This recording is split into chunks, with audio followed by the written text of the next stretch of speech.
Assalamualaikum warahmatullahi wabarakatuh. Hai teman-temanku sekalian, senang rasanya bisa menjumpai kalian lagi melalui channelku ini, Mood Channel. Nah sahabat, dalam video kali ini kita akan menampilkan seorang bapak-bapak yang menyatakan pendapatnya tentang ketuhanan Yesus, yang mana pendapatnya ini sangat kontroversi dengan keyakinan iman umat Kristen yang selama ini mereka yakini. Bagaimana cerita selengkapnya? Mari kita simak videonya berikut ini. Ini videonya. Mud Channel.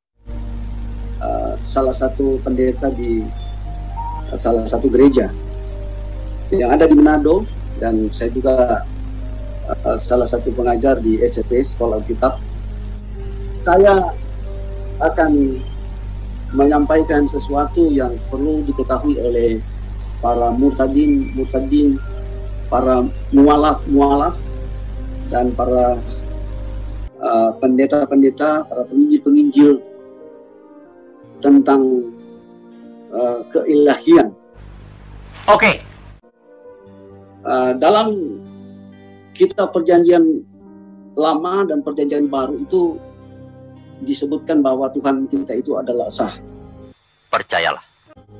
Kebenarannya kita bisa juga temui, sekalipun ada beberapa pendeta yang salah paham tentang Tritunggal. Tritunggal itu bukan berarti tiga Allah. Allah Bapa, Allah Anak, Allah Roh Kudus. Ini sesat, ini salah. Benar juga. Salah asumsi. Pengertian Tritunggal yakni satu oknum, satu Tuhan, tiga pernyataan. Ya. Allah Sang Pencipta itu menyatakan sebagai Bapa. Kenapa? Karena Bapa itu penanggung jawab, Bapa itu sumber. Benar. Lalu dia menyatakan diri sebagai firman. Dan firman ini konotasinya disebut Isa Al-Masih. Maksudnya di sini, Allah Sang Pencipta itu ada di dalam Isa Al-Masih. Berarti bukan dua. Bukan dua Allah, Allah Bapa, Allah Yesus. Bukan. Cuma satu, karena Allah di dalam Yesus. Kalau Allah di dalam Yesus, keilahian di dalam Yesus itu adalah hanya satu. Allah itu saja. Jadi Allah yang esa itu ada di dalam Isa Al-Masih dan disebut firman. Lalu Allah yang esa itu adalah Roh Kudus. Jadi cuma satu Allah, bukan seperti pandangan para pendeta-pendeta penginjil menyatakan Allah Bapa, Allah Anak, Allah Roh Kudus. Ini pelajaran sesat. Benar. Tidak ada di dalam Alkitab Tritunggal tiga Allah. Tidak ada. Hanya satu Allah. Saya berikan contoh. Ya, mau saya tidak ada persiapan banyak ini. Ini anggaplah gelas, ya. Ya, ini gelas. Saya isi air. Gelas ini seandainya diisi air, maka gelas ini tidak mungkin kita sebut air, tetap dia gelas. Sekali lagi, gelas diisi air, maka benda itu tetap gelas, bukan air. Nah, menyatakan keesaan Allah itu seperti Isa Al-Masih sebagai penyambung lidah Allah, berarti dia adalah nabi. Oknum yang dihormati. Dalam bahasa asli, Adonai seorang yang dihormati. Perjanjian Baru disebut Kurius Yesus. Kata Kurius itu maskulin, artinya tuan. Feminim Kuria. Jadi Kurius Yesus artinya Tuhan Yesus. Sekali lagi, Kurius Yesus, Tuhan Yesus.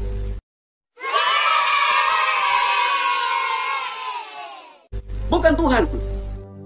Jadi pengertian Yesus itu adalah jabatannya ada Tuhan Yesus. Nah, kenapa rasul-rasul mengatakan bahwa dia adalah Tuhan, dan kadangkala mengungkapkan dia adalah Allah.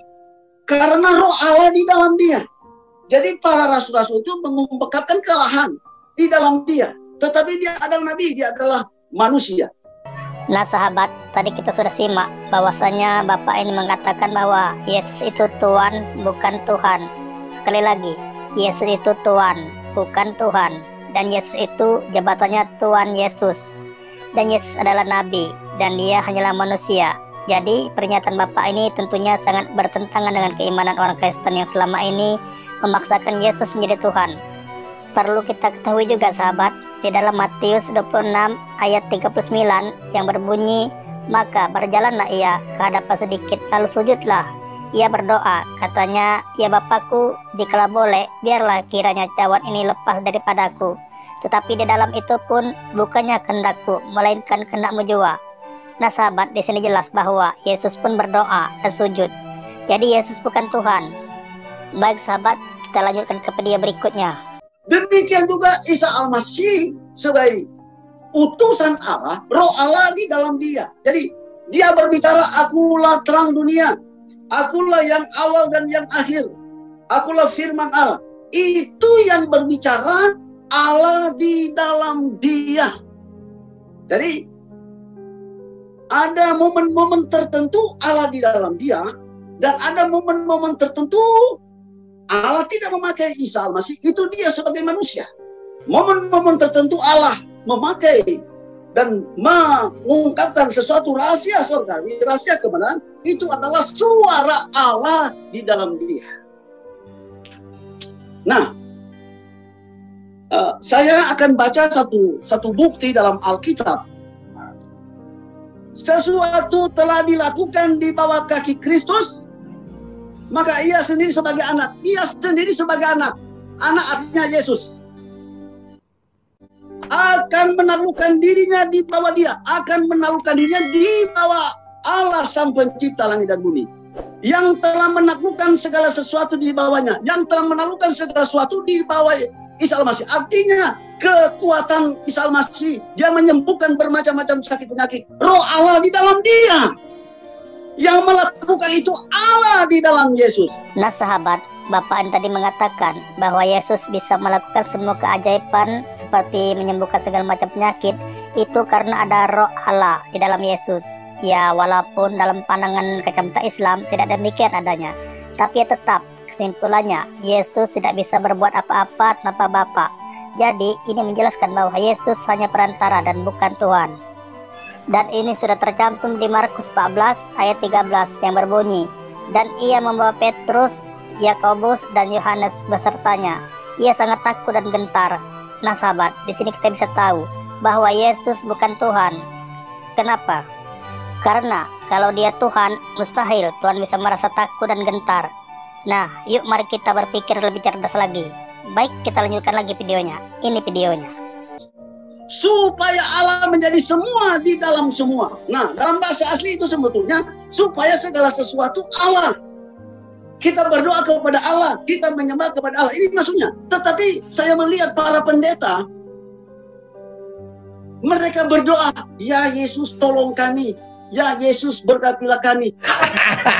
Anjir. Mana ada ayatnya? Para rasul-rasul berdoa kepada Allah. Tidak ada dalam kitab suci perjanjian baru, bahkan dua perjanjian lama sampai kitab Wahyu, berdoa kepada Yesus tidak ada. Tetapi kenapa para pendeta berdoa kepada Yesus? Nah sahabat, tadi sudah kita dengarkan bahwasanya Bapak ini mengatakan sepatutnya kalau berdoa untuk umat Kristen harusnya kepada Bapa, bukan kepada Yesus. Dan ini pun sudah ada tertulis di Mazmur 5 ayat 8 yang berbunyi, tetapi aku berkat kasih setiamu yang besar, aku akan masuk ke dalam rumahmu, sujud dan menyembah ke arah baitmu yang kudus, dengan takut akan engkau. Nah, bukankah ayat ini mengatakan bahwa Yesus pun sujud kepada Bapa? Lalu kenapa orang Kristen justru menuhankan Yesus dan menyembah Yesus? Ini sangat bertentangan dengan apa yang pernah diajarkan Yesus kepada kaumnya. Baik sahabat, kita lanjutkan lagi videonya berikut ini. Ini videonya. Nah, ini satu kesesatan yang sangat besar yang perlu dipulihkan. Itulah sebabnya saya ingin berbicara hal ini. Nah, Hosea pasal 3 ayat 17 disebutkan begini. Segala sesuatu lakukanlah dalam nama Yesus sambil mengucap syukur kepada Allah. Oleh dia. Mengucap syukur kepada Allah. Jadi berdoa kepada Allah bukan kepada Yesus. Oleh Yesus. Artinya oleh Yesus. Yesus yang adalah utusan. Yesus adalah roh Allah. Yesus adalah firman Allah. Dia yang mengantar kita untuk berdoa kepada Allah. Bukan berdoa kepada Yesus. Ya, kurang lebih begitu. Jadi Yesus sebagai perantara. Saya berikan contoh begini. Kalau kita mau jadi pegawai negeri di universitas, jadi kita minta permohonan kepada rektor. Lalu rektor sambung ke menteri. Jadi perantara adalah rektor. Perantara adalah rektor. Demikian juga dalam komunikasi doa. Bukan berarti kita berbicara kepada Yesus, tetapi Yesus sebagai perantara doa.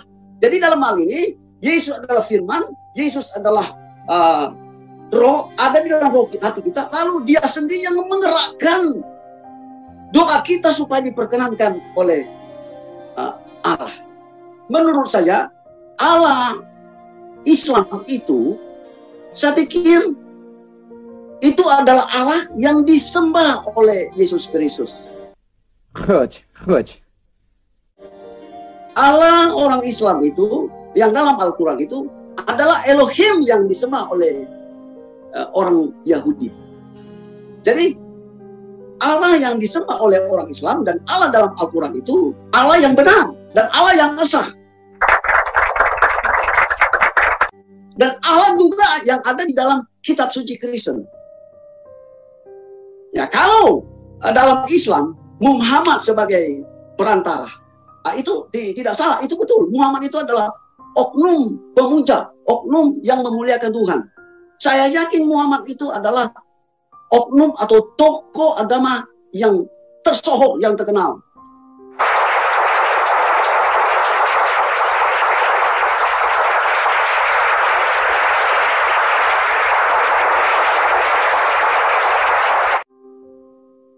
Khusus umat Islam. Dan bagi Kristen, perantara adalah Isa Al-Masih sebagai roh dan firman Allah. Kenapa dia disebut roh dan firman Allah? Karena Allah di dalam dia. Kalau dia tidak dikuasai oleh roh Allah, maka dia tidak layak disebut firman. Dia adalah Allah di dalam dia. Berarti Allah segala sesuatu. Allah yang menciptakan. Bukan Isa, tetapi Allah. Jadi yang disebutkan dalam Allah Al-Quran itu sama dengan dalam Alkitab. Yesus sebagai perantara, Yesus sebagai nabi, Yesus sebagai utusan, dan Yesus sebagai firman Allah. Jadi kalau kita kaji secara ilmiah, Yesus bukan Allah. Yesus adalah manusia, tetapi Allah di dalam Yesus. Jadi Allah di dalam Yesus itu adalah Allah di dalam kitab suci Al-Quran. Nah sahabat, jadi sudah jelas sekarang bahwa Yesus bukan Tuhan. Jadi sama seperti Nabi besar Muhammad SAW, Yesus pun hanya sebagai perantara dan pemberi risalah. Dan ini pun Yesus sendiri yang mengatakan bahwa tidak ada jalan menemui Bapa kalau tidak melalui aku. Jadi di sini jelas Yesus hanya sebagai perantara dan bukan yang dituju. Nah sahabat, jadi sudah jelaskan sekarang. Baik sahabat, ini saja dulu video kita kali ini. Dan kalau kalian suka dengan video ini, jangan lupa subscribe, like, dan komen, dan aktifkan tombol loncengnya. Maka apabila ada sesuatu hal yang baru dari channel kami, kalian akan dapat pemberitahuan lebih dahulu. Dan jangan lupa di-share juga ke media sosial kalian, agar apa yang kalian ketahui diketahui juga oleh rekan-rekan Anda. Dan akhir kata, wabillahi taufiq wal hidayah. Wassalamualaikum warahmatullahi wabarakatuh.